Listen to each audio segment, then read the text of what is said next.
మహాభారతం 90వ ఎపిసోడ్లోకి స్వాగతం. గత ఎపిసోడ్లో కామిక వనంలో జీవిస్తున్న ధర్మరాజుల వద్దకు సత్యభామాదేవితో కూడిన శ్రీకృష్ణుడు వేల ఏళ్లు జీవిస్తున్నవాడు, ప్రళయాలను కూడా సజీవంగా దాటుకుని వచ్చినవాడు అయిన మార్కండేయ మహర్షి కూడా వస్తారు. ఆ తర్వాత అక్కడికి నారద మహర్షి కూడా వస్తాడు. అంతా ఆయనకు నమస్కరించి ఆహ్వానిస్తారు. అప్పుడు నారదుడు మార్కండేయుడిని చూసి శ్రీకృష్ణునికి పాండవులకు ఇష్టమైన కథలను వినిపించు అని చెప్పి వెళ్ళిపోతాడు. అదే సందర్భంగా సత్యభామ ద్రౌపదితో, ఓ ద్రౌపదీదేవి, నీ 5గురు భర్తలకు నీవంటే చాలా ప్రేమ ఉంది. ఒకరికంటే మరొకరు ఎక్కువగా ప్రేమిస్తూ ఉన్నారు. వారందరి పట్ల నీవు కూడా సమానమైన ప్రేమను చూపిస్తున్నావు. ఇది ఎలా సాధ్యం అని అడుగుతుంది. అందుకు ద్రౌపదీదేవి అది ఎలా సాధ్యమో సత్యభామకు వివరించి చెప్తుంది. ఇక మిగతా కథను ఈ ఎపిసోడ్లో తెలుసుకుందాం. తర్వాత శ్రీకృష్ణుడు సత్యభామను తీసుకుని రథం ఎక్కి ద్వారకకు వెళ్ళిపోయాడు. నారదుడు శ్రీకృష్ణ ధర్మరాజాదులకు కథా కాలక్షేపం చేయమని మార్కండేయునికి చెప్పాడు కదా. మార్కండేయుడు ఆ సందర్భంగా చాలా కథలు చెప్పాడు. అందులో ఒకటి దుందుమారుని కథ. పూర్వం దుందుమారుడు అను ఒక రాజకుమారుడు ఉండేవాడు. అతడు హైహయ వంశస్థుడు. అతడు ఒకరోజు అడవికి వేటకు వెళ్ళాడు. అక్కడ పొదల చాటున ఒక జింక ఆకారం కనబడింది. దుందుమారుడు ఆ జింకపై బాణం విడిచాడు. తరువాత జింక చచ్చి ఉంటుందని తలచి అక్కడికి వెళ్లి చూశాడు. అక్కడ ఊహించని ఘోరం కనబడింది. అక్కడ చచ్చింది జింక కాదు, జింక చర్మం ధరించి తపస్సు చేసుకుంటూ ఉన్న ఒక ముని. దుందుమారుడు నిశ్చేష్టుడయ్యాడు, బాధపడ్డాడు. వేగంగా తన నగరానికి వెళ్లి పెద్దలకు తన విషయం చెప్పుకున్నాడు. పెద్దలంతా దుందుమారుడిని తీసుకుని ఎక్కడైతే అతను వేటాడి ఒక మునిని బాణం వేసి చంపాడో అక్కడకు దగ్గరలో ఉన్న ఒక ముని ఆశ్రమానికి తీసుకువెళ్లారు. ఆ ఆశ్రమంలో తాక్షుడు అను ముని ఉంటాడు. ఆ ముని ముందు దుందుమారుడిని నిలబెట్టి జరిగింది అంతా చెప్పి దుందుమారుని పాపం పోగొట్టే ప్రాయశ్చిత్తం ఏదైనా తెలియజేయమన్నారు. అందుకు ఆ ముని నవ్వి, నా ఆశ్రమం ఉన్న ఈ ప్రాంతంలో ఎక్కడ ఎవరికి భయం గాని, బాధ గాని, రోగం గాని కలుగవు. ఎవరి వల్ల ఎవరికి కీడు కూడా జరగదు. ఇతను చంపాడనుకుంటున్న మునిబాలుడు ఇతడేనా అంటూ ఒక మునిబాలుడిని చూపిస్తాడు. ఆశ్చర్యం, దుందుమారుడు చంపింది ఆ మునిబాలుడినే అని. అతను ఇక్కడ సజీవంగా కనబడుతున్నాడు. మాకు మనసు ప్రశాంతంగా ఉంటుంది. ఈర్ష్య, ద్వేషాలు ఎంత మాత్రం ఉండవు. అతిథులను గౌరవిస్తాము, శుచి శుభ్రత పాటిస్తాము, బ్రహ్మచర్యం పాటిస్తాము. కాబట్టి మాకు ఇది సాధ్యమయ్యింది అంటూ నోళ్లు తెరిచి ఆశ్చర్యపోయి చూస్తున్న దుందుమారుడికి అతని పెద్దలకు చెప్పాడు ఆ ఋషి. తర్వాత వారంతా తాక్షునికి మొక్కి అక్కడి నుండి వెళ్ళిపోయారు. మార్కండేయ మహర్షి చెప్పిన మరొక కథ. పూర్వం ఆత్రి అనే ఒక బ్రాహ్మణుడు ఉండేవాడు. అతను అడవులకు వెళ్లి తపస్సు చేసుకోవాలని అనుకుంటాడు. అతను తన భార్యను పిలిచి, నేను తపస్సు చేసుకోవడానికి అడవులకు వెళ్లాలని అనుకుంటున్నాను. నీవు కూడా నాతో వస్తావా, లేక నీ కొడుకులతో కలిసి ఇక్కడే ఉంటావా అని అడుగుతాడు. దానికి అతని భార్య, పిల్లలకు ఎలాంటి బ్రతుకు తెరువు లేదు. తల్లిదండ్రులమై ఉండి వారికి ఏదైనా జీవనాధారం చూపకుండా వెళ్లటం ధర్మమా? ఈ దేశపు రాజు వైరుడు. అతను కోరిన వారికి కోరినంత ధనం ఇస్తున్నాడంట. అతనిని కోరి మన పిల్లలకు సరిపోయేంత ధనం తీసుకురా, తర్వాత మనం తపస్సుకై అడవులకు వెళదాం అని అంది. అందుకు ఆత్రిముని, సరే, నువ్వు చెప్పింది కూడా నిజమే. నేను ఆ వైరుని వద్దకు వెళ్లి ధనం తెస్తాను అని వైరుని వద్దకు వెళతాడు. వైరుణ్ణి కలుస్తాడు. సద్బ్రాహ్మణుడు కదా, రాజును ఆశీర్వదిస్తాడు. తర్వాత, నీవు బ్రహ్మ సమానుడవు, నీవే ఇంద్రుడవు కూడా. సకల ప్రజలకు నువ్వే ఈశ్వరుడివి, నువ్వే ధర్మకర్తవి.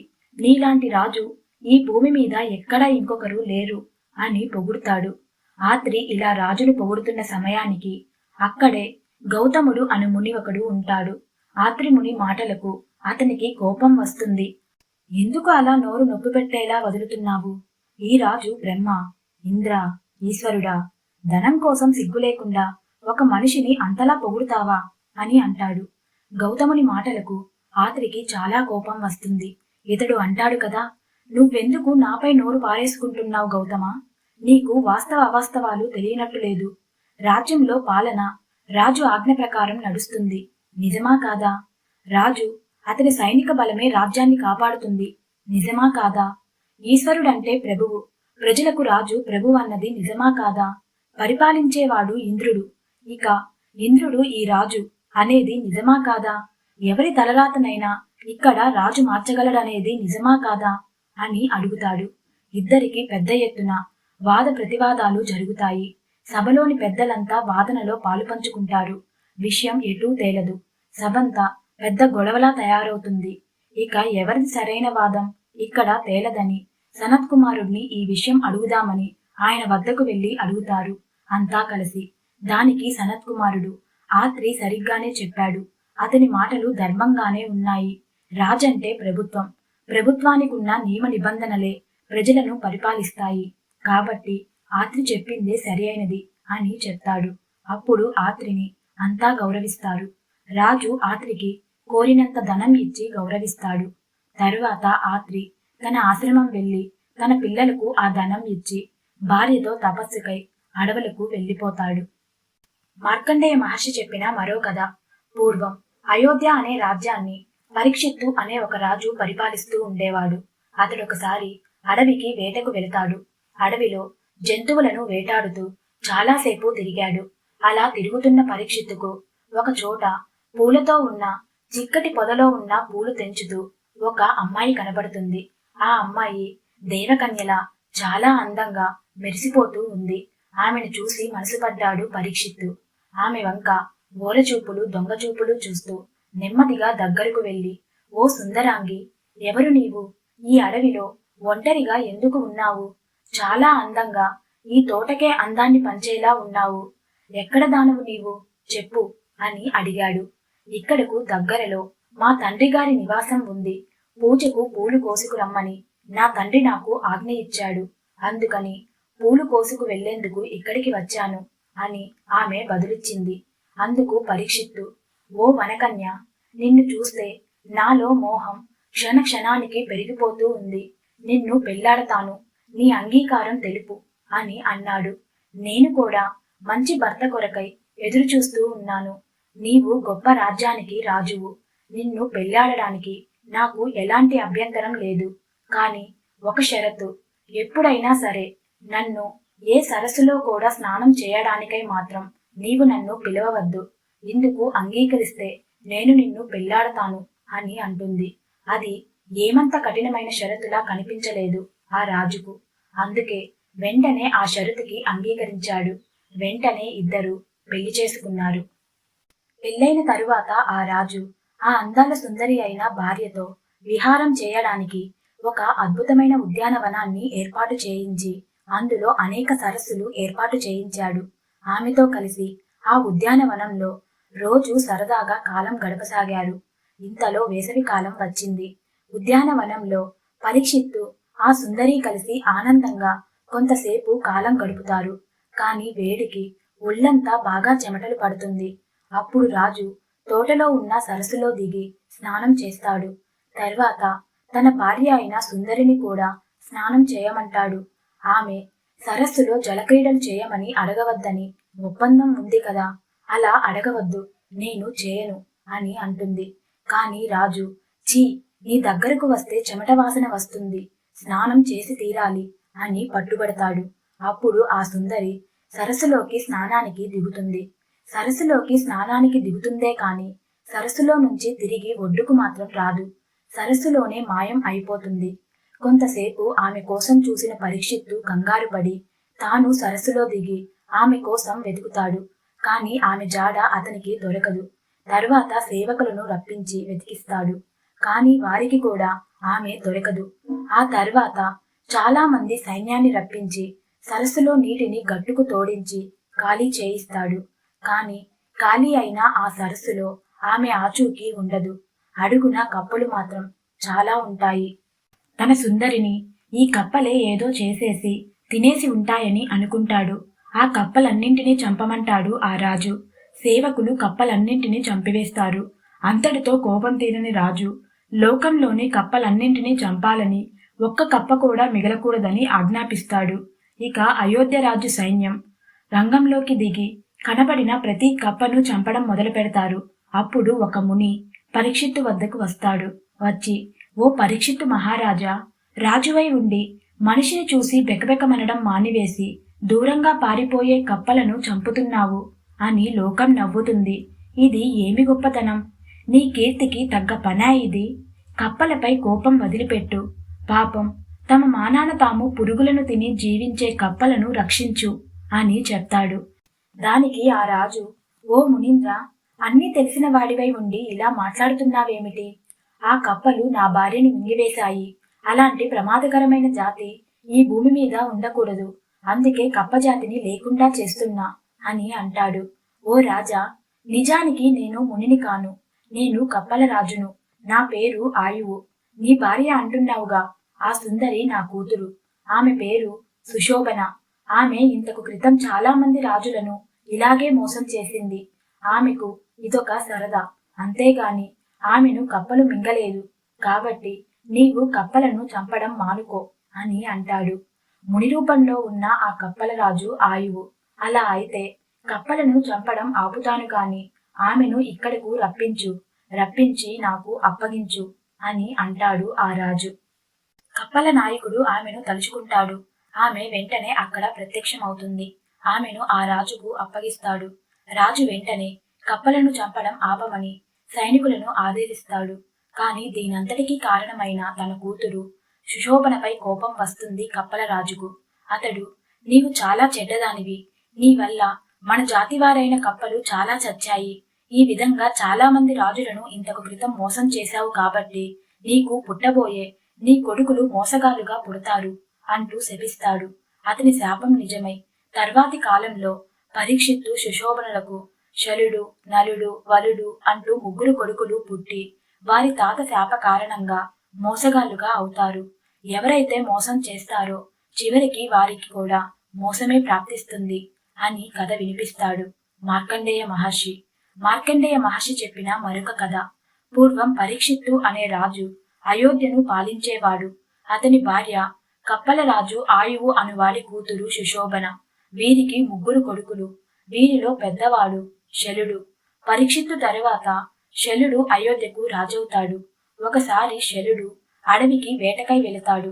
అప్పుడు చాలా మృగాలను వేటాడతాడు. చివరిగా ఒక మృగంపై బాణం వేస్తాడు. అది ఆ మృగానికి గుచ్చుకుంటుంది. కాని ఆ మృగం వెంటనే చావకుండా తప్పించుకొని పరిగెడుతుంది. రాజు రథంపై దాని వెనుక పరిగెడతాడు. కాని ఆ మృగం చాలా వేగంగా పరిగెత్తి రాజుకు చిక్కలేదు. రాజు సారథిని మరింత వేగంగా రథాన్ని తోలమంటాడు. సారథి అలాగే మరింత వేగంగా తోలుతాడు. అయినా కూడా ఆ మృగం వారికి చిక్కలేదు. నీకు వేగంగా నడపడం చేత కావటం లేదు అంటూ సారథిని తిట్టి మరింత వేగంగా నడపమంటాడు రాజు. దానికి ఆ సారథి, ఈ గుర్రాలు ఇంతకంటే వేగంగా పరిగెత్తలేవు.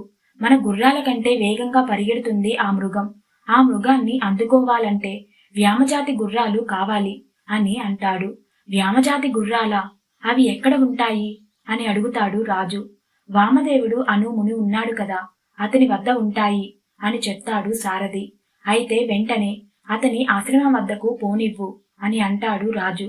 సారథి అలాగే రథాన్ని వామదేవుని ఆశ్రమానికి పోనిస్తాడు.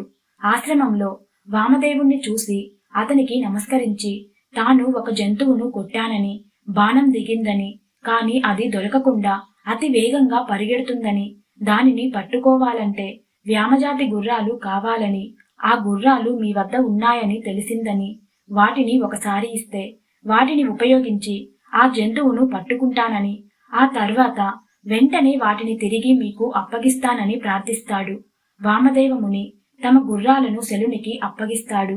శలుడు ఆ గుర్రాలను రథానికి కట్టి అతి వేగంగా ప్రయాణించి ఆ జంతువుని పూర్తిగా చంపి పట్టుకుంటాడు. పని పూర్తవుతుంది. రాజు వామదేవుని వ్యామజాతి గుర్రాలను పూరించిన రథంలో తన అయోధ్య నగరం చేరుతాడు. గుర్రాలను మాత్రం మాట ప్రకారం వామదేవునికి వెనక్కి అప్పగించడు. అంత అద్భుత వేగంతో పరిగెత్తగల బలమైన గుర్రాలను ఆ ముక్కు మూసుకుని తపస్సు చేసుకునే ముని ఏం చేసుకుంటాడు? నాలాంటి రాజుకు అవి అవసరంగాని అని అనుకుంటాడు. అలా 1 నెల రోజులు గడుస్తుంది. వామదేవుడు తమ గుర్రాల కోసం రోజూ ఎదురు చూసి ఆ రాజు ఇచ్చేలా లేడు అని తన శిష్యుడు ఆత్రి అనే వాడిని రాజు వద్దకు పంపిస్తాడు. ఆత్రి వెళ్లి గుర్రాలను వెనక్కు తెమ్మని వామదేవుడు పంపించాడని చెప్తాడు. వామదేవుడు పంపడం, నువ్వు తోక ఊపుకుంటూ రావటం, గుర్రాలు లేవు గాడిదలు లేవు, పోయి చెప్పు, ఇవ్వనన్నారని చెప్పు అని బెదిరిస్తాడు శల్యుడు. పాపం దిగాలు పడి ఆత్రి వెనక్కు వచ్చి వామదేవునికి జరిగింది చెప్తాడు. ఇక ఇలా కాదు అని తానే స్వయంగా శల్యుని వద్దకు బయలుదేరుతాడు వామదేవుడు. రాజు వద్దకు చేరి, రాజా, నా గుర్రాలు కొంచెంసేపు ఇవ్వమని కోరితే ఇచ్చాను. నీ పని సుఖాంతం అయ్యింది. మరి నా గుర్రాలు నాకు వెనక్కి ఇవ్వాలి కదా. నెల గడిచింది. ఆ ఆత్రిని పంపించాను. అతడిని బెదిరించి ఇవ్వనని వెనక్కు పంపావు. ఒక రాజువై ఉండి ఇలా చేయటం అధర్మం. ఇలాంటి దుర్మార్గపు దురాశ చేయకు, నరకంలో పడతావు అని హెచ్చరిస్తాడు వామదేవుడు. నువ్వు ఒక మునివి, కొంగలాగో కప్పలాగో తపస్సు చేసుకుని బ్రతకాలి. నీకింత వేగమైన గుర్రాలు ఎందుకు? ఈ గుర్రాలకు బదులుగా మంచి జాతి అవ్వులు 2 ఇస్తాను, తీసుకో, వాటి పాలు తాగి బతకవచ్చు అని అంటాడు రాజు. దానికి వామదేవుడు, బాగుంది, ఎవరైనా వింటే నవ్విపోతారు. రాజు మాట్లాడే మాటలా ఇవి? తీసుకునేటప్పుడు ఒక మాట, ఇచ్చేటప్పుడు ఇంకో మాట ఉంటుందా? నా గుర్రాలను నేను ఏం చేసుకుంటానో నాకు తెలుసు. నీకెందుకు? నాకు గుర్రాలే కావాలి, నీ ఆవులు నాకు వద్దు అని అంటాడు. రాజుని ఎదిరిస్తున్నాడని శల్యునికి విపరీతమైన కోపం వచ్చి, ఈ దుర్మార్గుడైన మునిని బంధించి శూలాలతో పొడిచి చంపండి అని సైనికులను ఆదేశిస్తాడు. వామదేవుని పైకి సైనికులు దూకుతారు. దానికి వామదేవుడు ఆగ్రహించి పెద్దగా నవ్వుతాడు. అతని నవ్వు నుండి అనేక మంది రాక్షసులు పుట్టుకువచ్చి ఆ రాజును పొడిచి పొడిచి చంపివేస్తారు. ఆ తరువాత శల్యుని తమ్ముడు నలుడు రాజవుతాడు. అప్పుడు వామదేవుడు నలుని వద్దకు తిరిగి వచ్చి, ఓ నలమహారాజా, నీవైనా ధర్మబుద్ధితో ఆలోచించి నా వ్యామజాతి గుర్రాలను నాకు ఇప్పించు అని కోరతాడు. అంతకు క్రితం తన అన్న శల్యుని గతి ఏమైందన్న సంగతి కూడా మరిచిన నలుడు ఈ మునికి బాగా కొవ్వు పట్టి కొట్టుకుంటున్నాడు. వీడిని నేనే స్వయంగా చంపేస్తా, విషం పూసిన బాణం తీసుకురా అని తన సైనికుడిని ఆదేశిస్తాడు. అందుకు వామదేవుడు నవ్వుతూ, నీ విషపు బాణం ఏం చేస్తుంది? మూర్ఖపు రాజా, అది వెనక్కు తిరిగి వెళ్లి నీ కొడుకుని చంపుతుంది అని అంటాడు. అతడు అన్నట్టుగానే అంతఃపురంలోంచి రాజు కొడుకును తీసుకుని ఏడుస్తూ రాజు వద్దకు వస్తారు రాణులంతా. అది చూసి మరింత ఆగ్రహించిన రాజు, ఈ వామదేవుణ్ణి ఇక్కడే చంపి తీరుతాను అంటూ విల్లములు అందుకుంటాడు వేగంగా. కాని అతని చేతులు గడ్డకట్టుకొని పోయి కదలలేకపోయేలా చేస్తాడు వామదేవుడు.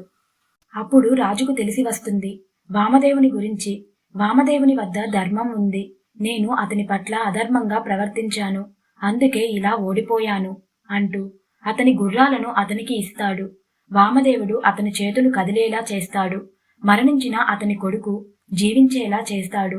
తమ గుర్రాలను తీసుకొని పరుల సొమ్ము ఆశించిన వారికి కష్టాలు తప్పవు అని చెప్పి తమ ఆశ్రమానికి తాము వెళ్ళిపోయాడు. ఇక మిగతా కథను నెక్స్ట్ ఎపిసోడ్లో తెలుసుకుందాం.